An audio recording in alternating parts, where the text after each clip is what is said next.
बहुत पुरानी कहावत है कि जैसे काम करोगे वैसा फल पाओगे। इस बात में कितनी सच्चाई है, शायद इसका जवाब हम किसी के पास नहीं होगा, क्योंकि हमने इस पर कभी प्रयोग करके देखा ही नहीं। हम कहते तो हैं कि अच्छे कर्मों का फल अच्छा होता है, लेकिन आप अपने मन से पूछिए, क्या आप ये बात पूरे विश्वास के साथ कह सकते हैं? लेकिन जरा सोचो कि आप ये एक प्रयोग के माध्यम से समझ लेते हैं कि कर्मों का फल कैसे मिलता है, तो आपकी सारी शंकाएं, सारे सवाल खत्म हो जाएंगे। क्योंकि बिना प्रयोग किए इंसान की बुद्धि पूर्ण रूप से किसी बात पर विश्वास नहीं कर सकती। अगर वो बिना प्रयोग के उस पर विश्वास करता है तो वो अंधविश्वासी कहलाता है।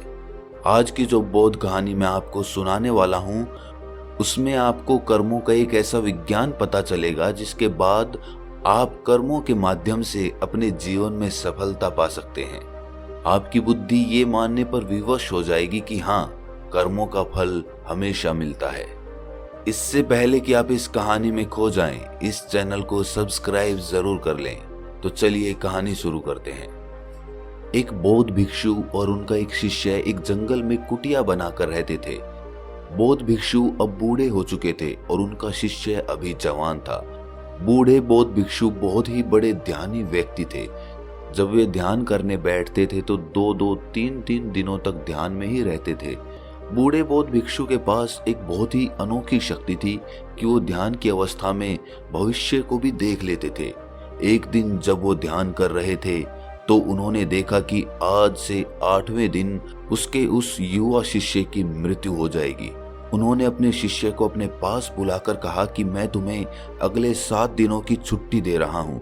तुम इन 7 दिनों के लिए अपने घर पर रहकर आ सकते हो। शिष्य ने खुशी से कहा, क्या ये सच है गुरुदेव? गुरु ने कहा कि हाँ। शिष्य मुस्कुराते हुए कहता है कि मेरा पिछले कई दिनों से अपने घर वालों से मिलने का मन भी कर रहा था। गुरु ने कहा कि ठीक है, लेकिन याद रहे 8वें दिन की शाम होने तक तुम्हें यहाँ पर वापस पहुंचना होगा। शिष्य ने हाँ में सर हिलाते हुए कहा, ठीक है गुरुदेव, पहुंच जाऊंगा, लेकिन आप अपना ख्याल रखिएगा। अब आप बूढ़े हो चुके हैं, आश्रम का कोई भी काम हो आप उसे मेरे लिए छोड़ देना, मैं वापस आते ही उसे कर दूंगा। इसके बाद शिष्य गुरु का आशीर्वाद लेकर पहाड़ी से नीचे उतर गया, बिना ये देखे कि गुरु की आंखों में अपने शिष्य को खोने का कितना दर्द था। शिष्य के गांव के रास्ते पर एक नदी पड़ती थी। उस नदी के किनारे चींटियों के बहुत सारे टीले थे, जहां लाखों चींटियां रहती थी। उनमें से कुछ चींटियां लगातार टीले के अंदर जा रही थी, वहीं कुछ चींटियां बाहर आ रही थी, जिससे कुछ चींटियां एक दूसरे से टकरा जाती थी और अपना रास्ता बदल लेती थी। ये सब देख उस शिष्य को बड़ा आनंद आ रहा था। वो कुछ देर वहीं पर खड़ा होकर उन चींटियों को देखता रहा। फिर अचानक उसका ध्यान उस नदी की तरफ गया। उसने देखा कि नदी का पानी धीरे धीरे बढ़ रहा है, जिससे नदी से उठने वाली लहरें चींटियों के टीले के पास पहुंच सकती है, जिससे ये लाखों चींटियां बेवजह मारी जाएंगी। ये सोचकर उसने तुरंत ही अपने ऊपर के कपड़े उतारे और उसमें मिट्टी भर के चींटियों के टीले के चारों तरफ एक घेरा सा बना दिया। साथ ही उसने बड़े ही कलात्मक तरीके से मिट्टी को काटकर एक छोटी सी नाली बना दी, ताकि लहरों से आने वाला पानी नाली के माध्यम से वापस नदी में चला जाए। इसके बाद वो नदी पार करके अपने घर चला गया। अपने घर पहुंचने के बाद उसके 8 दिन कब बीत गए उसे पता ही नहीं चला। 8वें दिन उसे याद आया कि आज शाम तक तो गुरुजी ने आश्रम में वापस लौटने का आदेश दिया था।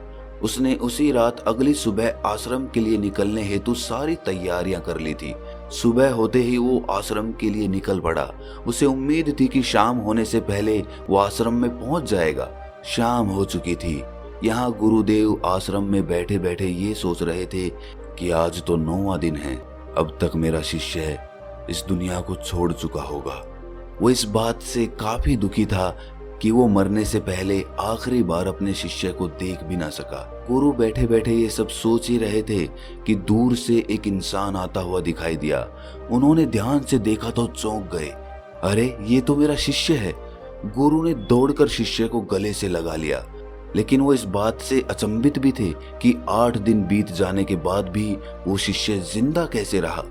गुरु ने शिष्य से कहा कि यहाँ से जाने के बाद तुमने जो कुछ भी किया है मुझे बताओ। तब शिष्य ने चींटियों वाली कहानी गुरु को सुनाई।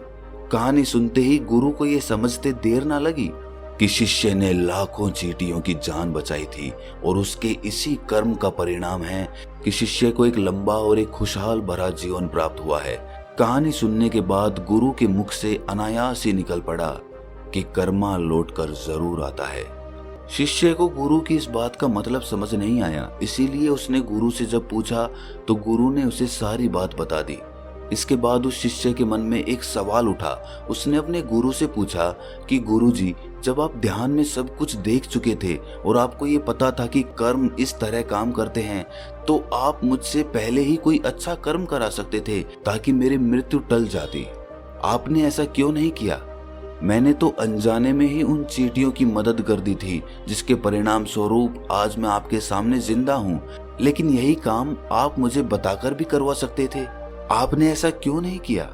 ये सुनकर गुरु ने मुस्कुराते हुए कहा कि भंते, कि जब भी कोई कर्म बिना लालच के किया जाता है वही असली कर्म कहलाता है। जिस कर्म में तुम्हारी कोई इच्छाएं नहीं जुड़ी होती, कुछ पाने के लिए वो काम नहीं किया जाता, ऐसा काम ही फलीभूत होता है और वही कर्म कहलाता है।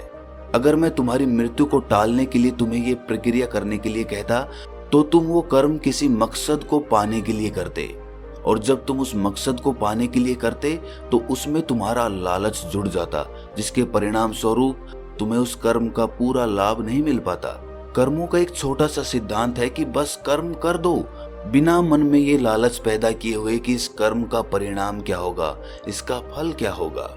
अक्सर इंसान जब किसी को दान करता है तो उस दान के साथ उसके मन में जुड़ा होता है कि मैं दान कर रहा हूं तो मेरे साथ अच्छा जरूर होगा, मेरा साथ भगवान जरूर देंगे। और जिंदगी में बहुत सारे कर्म हम इसी तरीके से करते हैं, जिसके परिणाम स्वरूप हमें उस कर्म का पूरा लाभ नहीं मिल पाता और बाद में हम ये सोचते हैं कि कर्म तो काम ही नहीं करते, कर्मों के सिद्धांत तो मिथ्या हैं, झूठ हैं।